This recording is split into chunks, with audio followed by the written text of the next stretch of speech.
So vehicle ಅನ್ನೋದು ಒಬ್ಬ ಮನುಷ್ಯನ ತರನೇ, ಆದ್ರೆ ಅದನ್ನ ಕಂಟ್ರೋಲರ್, ಅದಕ್ಕೆ ಇರುವಂತ ಒಂದು ಬ್ರೈನ್, ಒಂದು ಮಿದುಳು ಯಾರು ಅಂತಂದ್ರೆ ಇಲ್ಲಿ ಕುತ್ಕೊಂಡು ಡ್ರೈವ್ ಮಾಡ್ತಿರೋಂತ ಡ್ರೈವರ್. ಈ ಡ್ರೈವರ್ನ ಮಿದುಳಲ್ಲಿ ಏನ್ ಕೆಲಸ ಮಾಡ್ತದೆ ಅದೇನೆ ಗಾಡಿಗೂ ಕೂಡ ಅದೇ ರೀತಿ ಕೆಲಸ ಮಾಡ್ತದೆ. ತುಂಬಾ ಜನಕ್ಕೆ ಕ್ಲಚ್ ಅಮುಕುವಾಗ ಗೊತ್ತಾಗೋದಿಲ್ಲ, ಏನಕ್ಕೆ ನಾವು ಕ್ಲಚ್ ಅಮುಕ್ತಾ ಇದೀವಿ ಅಂತ. ಹಾಗೇನಂತಾರೆ ಅಂದ್ರೆ, ಇದೆಲ್ಲ ತುಂಬಾ ಗೋಳು, ನಾವು ಒಂದು ಆಟೋಮೆಟಿಕ್ ಗಾಡಿಗೆ ಹೋಗ್ಬಿಡೋದೇ ಒಳ್ಳೇದು ಅಂತಂತಾರೆ. ಸೊ ವೆಹಿಕಲ್ ಅಂದ್ರೆ ನಾವು ಮನುಷ್ಯರು ಅದೇ ಯಾವ ತರ ಇದೀವಿ ಅದೇ ರೀತಿನೇ ವೆಹಿಕಲ್ ಕೂಡ. ಇದರಲ್ಲಿ ನಮ್ಮಲ್ಲಿ ಯಾವ ರೀತಿ ಭಾವನೆಗಳಿದೆ ಆ ಭಾವನೆಗಳು ಕೂಡ ಖಂಡಿತ ಇದೆ. ಇದು ಸ್ಟಡಿ ಮಾಡಿದವ್ರಿಗೆ ಮಾತ್ರನೇ ಕಾಣೋದು ಹೊರತು ಇಲ್ಲ ಅಂದ್ರೆ ಅದು ಕಾಣೋದಿಲ್ಲ.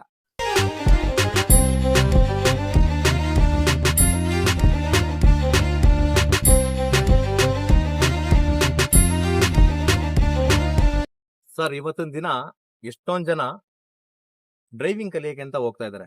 ಕೆಲವ್ರಿಗೆ ಆ ಡ್ರೈವಿಂಗ್ ಸ್ಕೂಲ್ ನಲ್ಲಿ ಏನಿದ್ದಾರೆ ಮಾಸ್ಟರ್, ಅವ್ರು ಹೇಳ್ಕೊಡ್ತಾ ಇರೋದು ಅರ್ಥನೇ ಆಗ್ತಾ ಇರೋದಿಲ್ಲ. ಅವ್ರಿಗೆ ಏನಕ್ಕೆ ಅರ್ಥ ಆಗ್ತಾ ಇರೋದಿಲ್ಲ ಅಂತಂದ್ರೆ, ವೆಹಿಕಲ್ ನ ಅವರು ಸ್ಟಡಿ ಮಾಡಿರೋದಿಲ್ಲ. ಅಂದ್ರೆ ಒಂದು ವೆಹಿಕಲ್ ಅಂದ್ರೆ ಏನು, ಒಂದು ಕಾರ್ ಅಂದ್ರೆ ಏನು, ಅದು ಯಾವ ರೀತಿ ಕೆಲಸ ಮಾಡುತ್ತೆ ಅಂತ.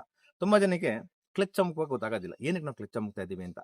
ಹಾಗೇನಂತಾರೆ ಅಂದ್ರೆ, ಇದೆಲ್ಲ ತುಂಬಾ ಗೋಳು, ನಾವು ಒಂದು ಆಟೋಮೆಟಿಕ್ ಗಾಡಿಗೆ ಹೋಗ್ಬಿಡೋದೇ ಒಳ್ಳೇದು ಅಂತಂತಾರೆ.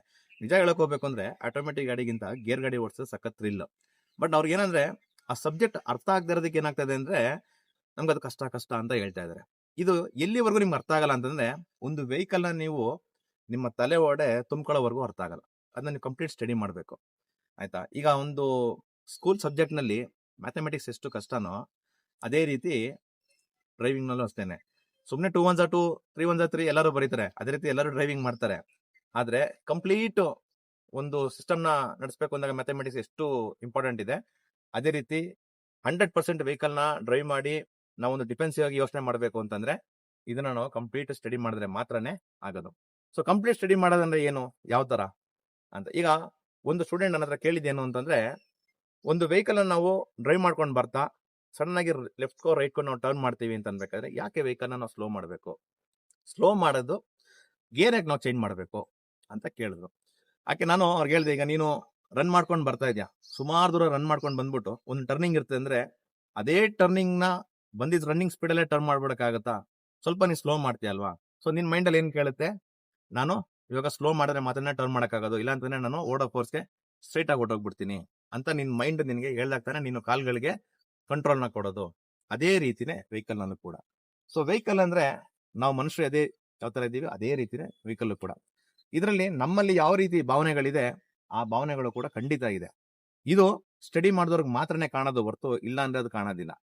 ಇವಾಗ ವೆಹಿಕಲ್ ನಲ್ಲಿ ಏನೇನೆಲ್ಲ ಇದೆ, ನಾವೇಗೆ ಮೂಗಲ್ಲಿ ಉಸಿರಾಡ್ತೀವಿ ಅದನ್ನು ಕೂಡ ಉಸಿರಾಡುತ್ತೆ.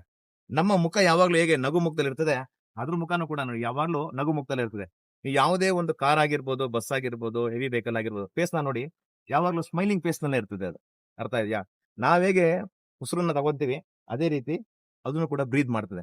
ಇದು ಬ್ರೀದ್ ಮಾಡದಂತ ಒಂದು ಏರು ನಾವ್ ಹೆಂಗೆ ಲಂಗ್ಸ್ ಕಳಿಸ್ತೀವಿ ಅದೇ ರೀತಿ ಏರ್ ಫಿಲ್ಟರ್ ಕಳಿಸುತ್ತೆ, ಆಯ್ತಾ. ನಾವ್ ಹೇಗೆ ಉಸಿರಾಟ ಆಡುವಾಗ ನಮ್ಗೆ ಹೇಗೆ ಹಾರ್ಟ್ ಬೀಟ್ ಮಾಡ್ತದೆ ಅದೇ ರೀತಿ ವೆಹಿಕಲ್ ಸ್ಟಾರ್ಟ್ ಆದಾಗ ಪಂಪ್ ಕೂಡ ನಮ್ಮ ಹಾರ್ಟ್ ತರನೇ ಕೆಲಸ ಮಾಡ್ತದೆ. ಸೊ ನಮ್ಗೆ ಹೇಗೆ ಕಿಡ್ನಿ ಇದೆ ಅದೇ ರೀತಿ ರಿಯರ್ ನಲ್ಲಿ ವೆಹಿಕಲ್ಗೆ ಏರ್ ಸಪ್ಲೈ ಮಾಡ್ಲಿಕ್ಕೆ ಅಂತ ಅಂದ್ಬಿಟ್ಟು ಅದನ್ನ ಒಂದು ಬೂಸ್ಟರ್ ಇದೆ. ಎಲ್ಲಾ ಮನುಷ್ಯನ್ಗೂ ಯಾವ ರೀತಿ ನರ್ವ್ಸ್ ಗಳಿದೆ ಅದೇ ರೀತಿ ವೈರಿಂಗ್ ಸಿಸ್ಟಮ್ ಇದೆ ಗಾಡಿನಲ್ಲಿ, ಆಯ್ತಾ. ನಮಗೆ ಹೇಗೆ ಅಕಸ್ಮಾತ್ ಎಕ್ಸ್ಟ್ರಾ ಏರ್ ಬೇಕು ಅಂತಂದಾಗ ನಾವು ಫ್ಯಾನ್ ಹಾಕೊಂತೀವಿ, ಇಲ್ಲ ಬೇರೆ ಒಂದು ಆಲ್ಟರ್ನೇಟ್ ವ್ಯವಸ್ಥೆ ಮಾಡ್ಕೊಂತೀವಿ, ಅದೇ ರೀತಿ ಗಾಡಿಗೂ ಕೂಡ ಟರ್ಬೋ ಅನ್ನೋದು ಎಕ್ಸ್ಟ್ರಾ ಗಾಳಿನ ಕೊಡ್ತದೆ. ಸೊ ಇಷ್ಟೆಲ್ಲ ಇದೆ, ಆಯ್ತಾ. ನಾವೇನ್ ಮಾಡ್ಬೇಕು ಅಂತ ನಮ್ಗೆ ಯಾರು ಯೋಚನೆ ಮಾಡ್ಕೊಡ್ತಾರೆ, ನಮ್ಮ ಮೈಂಡ್ ಹೇಗೆ ಯೋಚನೆ ಮಾಡ್ತಾರೆ, ನಮ್ಮ ಮಿದುಳು ಹೇಗೆ ಕೆಲಸ ಮಾಡ್ತದೆ ಅದೇ ರೀತಿ ವೆಹಿಕಲ್ ನಲ್ಲಿ ಮಿದುಳು ಅನ್ನೋದೊಂದಿಲ್ಲ. ಇದರ ಮಿದುಳು ಯಾರು ಅಂತಂದ್ರೆ, ಇಲ್ಲಿ ಯಾರು ಕುತ್ಕೊಂಡು ಡ್ರೈವ್ ಮಾಡ್ತಾ ಇರ್ತಾನೆ ಇದೇನೆ ಇದರ ಒಂದು ಮಿದುಳು. ಯಾವತ್ತು ವೆಹಿಕಲ್ ಹೋಗ್ತಾ ಇರ್ಬೇಕಾದ್ರೆ ನೋಡೋ ಅವತ್ತು ನಿಂಗೆ ಒಂದು ಸೈಡ್ ಕೊಟ್ಟಿಲ್ಲ ಕಣ ಗುದ್ಬಿಡು ಅಂತ ಗಾಡಿ ಯಾವತ್ತು ಹೇಳೋದಿಲ್ಲ. ಓಡಿಸ್ತಾ ಇರೋ ಡ್ರೈವರ್ಗೆ ಇವತ್ತು ಅವನು ನನಗೆ ಫಾಲ್ಟ್ ಮಾಡಿದ, ಅವ್ನಿಗೇನಾದ್ರು ಮಾಡ್ಲೇಬೇಕು ಅಂತ ತನ್ನ ಮೈಂಡ್ ಸೆಟ್ ನಲ್ಲಿ ಇವನ್ ಯೋಚನೆ ಮಾಡಿ ಗಾಡಿ ಹೋದ್ರೆ ಮಾತ್ರನೇ ಅಲ್ಲೋಗಿ ಅವಘಡ ಆಗದೆ ಹೊರ್ತು ಗಾಡಿ ಯಾವತ್ತು ಅವತ್ತು ನಮ್ಗೊಂದು ಸೈಡ್ ಕೊಟ್ಟಿಲ್ಲ ಬಾ ಗುತ್ತೀನಿ ಅಂತ ಯಾವತ್ತೂ ತಗೊಂಡೋಗೋದಿಲ್ಲ. ಇದು ತರ ಮೂಕ ಪ್ರಾಣಿ ಇದ್ದಂಗೆ. ಇದನ್ನ ನಾವ್ ಯಾವತ್ತು ಹ್ಯಾಂಡಲ್ ತಪ್ಪಾಗಿ ಮಾಡ್ತೀವಿ ಅವಾಗ ಇದು ತಪ್ಪಾಗುತ್ತೆ. ನಾವ್ ಎಲ್ಲಿವರೆಗೂ ಇದನ್ನ ಹ್ಯಾಂಡಲ್ ಕರೆಕ್ಟ್ ಆಗಿ ಮಾಡ್ತೀವಿ ಅಲ್ಲಿವರೆಗೂ ಇದು ಕರೆಕ್ಟ್ ಆಗಿ ಹೋಗುತ್ತೆ. ಜನ ಅಡ್ಡ ಬಂದು ಅಂದಾಗ ಹಾರನ್ ಮಾಡ್ಬೇಕು ಅಂತ ಇದು ಗೊತ್ತಿಲ್ಲ. ನಮ್ಮ ಮೈಂಡ್ ಹಾರನ್ ಮಾಡ್ಬೇಕು ಅಂತ ಹೊಡೆದಾಗ ಮಾತ್ರನೇ ಇದು ಶಬ್ದ ಮಾಡೋದು.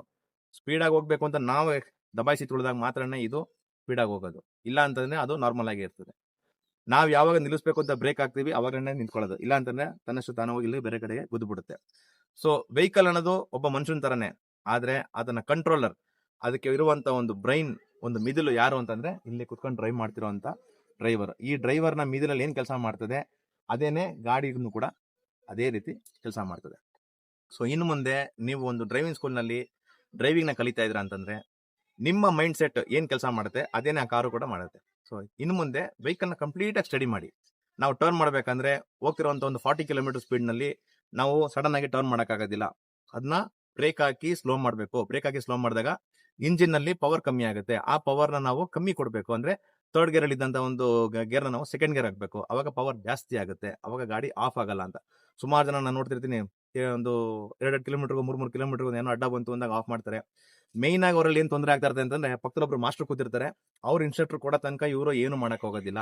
ಅವ್ರೇನ್ ಅನ್ಕೋತಾರೆ ಅಂದ್ರೆ ಸ್ವಲ್ಪ ಕಲ್ತಿದಾರಲ್ಲ, ಅವ್ರಾಗ ಅವರೇ ನ್ಯಾಕ್ ನಲ್ಲಿ ಗಾಡಿನ ಓಡಿಸಬಹುದು ಅಂತ ಅವ್ರು ಅನ್ಕೊಂತಾರೆ. ಇವ್ರೇನಂತಾರೆ ಅಂದ್ರೆ ನೀವ್ ಹೇಳ್ಬೇಕಿತ್ತು ಸರ್, ನಾನು ಅವಾಗ ಬ್ರೇಕ್ ಹಿಡಿತಿದೆ ಅಂತಂತಾರೆ. ಆ ರೀತಿ ಯಾವ್ದು ಏನು ಮಾಡಕ್ ಹೋಗ್ಬೇಡಿ. ಟೆಕ್ನಿಕಲ್ ಆಗಿ ನೀವು ಅದನ್ನ ಯೋಚನೆ ಮಾಡಿ ಈ ವೆಹಿಕಲ್ ನ ಫಸ್ಟ್ ಸ್ಟಡಿ ಮಾಡಿ, ಅದಾದ ನಂತರ ಆಟೋಮೆಟಿಕ್ಲಿ ನಿಮ್ಗೆ ಅದು ಬರ್ತದೆ. ಆದ್ರೆ ಅದ್ಭುತವಾದ ಕಲೆ ಇದನ್ನ ಓಡಿಸುವಂಥದ್ದು. ಆ ಕಲೆನ ಚೆನ್ನಾಗಿ ಕಲ್ತು ರಸ್ತೆನಲ್ಲಿ ನಿಮ್ ಕಲೆನ ತೋರಿಸಿ.